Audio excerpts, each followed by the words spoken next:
लेकिन अभी भी हम अपने रूट्स के साथ जुड़े हुए हैं, क्योंकि जो रूट से कट जाता है तो वो दुनिया से ही कट जाता है, तो उसका कोई नामो निशान नहीं रुकता है।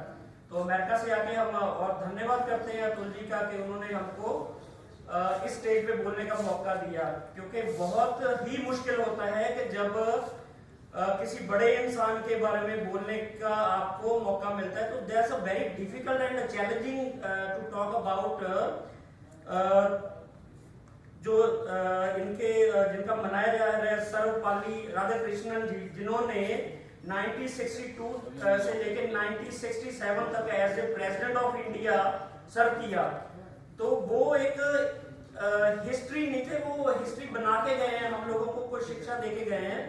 वही हम लोग उस पे चले हुए हैं कि हम लोग भी हिस्ट्री ना बन जाए, क्योंकि हम ह्यूमन बॉडी ही एक ऐसा इंसान है कि जो हर कुछ कर सकता है, जो उसके मन में आता है तो वो काम वो कर सकता है। पहले इंसान ने जब नए जब इनमें सोच आई, जब ह्यूमन में सोच आनी शुरू हुई, तो इन्होंने देखा कि बर्ड्स आर फ्लाई, तो क्या हम भी फ्लाई कर सकते हैं? तो इंसान ने एरोप्लेन का आविष्कार कर दिया। सेकंड, फिर एक हमारे जैसे चार कोई पुराने आदि मनुष्य जो होंगे, वो दरिया के किनारे बैठे हुए देखने लगे कि फिश आर स्विमिंग, तो क्या हम भी कभी स्विम कर पाएंगे वाटर में? तो आप देखेंगे इंसान ही है जिसने मिलियंस टन के कंटेनर पानी में उतार दिए। देश के लिए कुछ करें, नेशंस के लिए कुछ करें और वर्ल्ड के लिए कुछ करें, ऐसा तभी कर सकता है जब एक के साथ एक हाथ मिला के हम कर सकें। और बच्चों को, आपका जो न्यू जनरेशन है, बच्चों को आईपैड एप्पल वॉच का जरूरत नहीं है, आपके बच्चों को यूट्यूब का जरूरत नहीं है, आपके बच्चों को गूगल का जरूरत नहीं है, उनको आपकी दोस्ती चाहिए, मदर फादर की।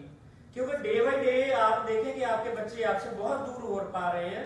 उसका रीजन ये है कि जैसा अन्न तैसा मन, जैसा आप खाना खा रहे हो वैसा ही आपका मन हो रहा है, वैसा ही आपका माइंड हो रहा है।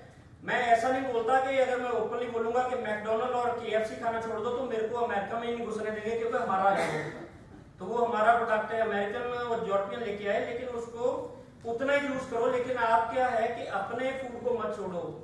पुराने टाइम में जब आप इंडियन के रूट्स के साथ, इंडियन के फूड के साथ जुड़े हुए थे, तो हर घर में 5-5, 6-6 बच्चे होते थे। आज तो आईवीएफ पे आ गए हो आप लोग, तो आईवीएफ के बाद क्या होगा? तो ऐसा ना हो कि जितनी मेहनत करके भारत को हमारे पूर्वज लेके आए, जो हमारे राष्ट्रपति हैं, हमारे प्राइम मिनिस्टर हैं, जो हमारे नेता हैं, जो इस देश को सृजने वाले, वो जहां तक लेके आए कि हम 2030 तक हम खत्म ही ना कर दें इसको, क्योंकि आगे जनरेशन पैदा नहीं होगी, तो एंड ऑफ द वॉकवे हम जा रहे हैं तो नया कोई आ नहीं रहा। तो उसको थोड़ा सा ध्यान दे और अपने आप को संभालें और अपने देश को संभालें।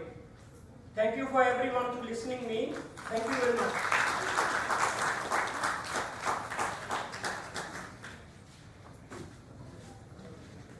Thank you, sir.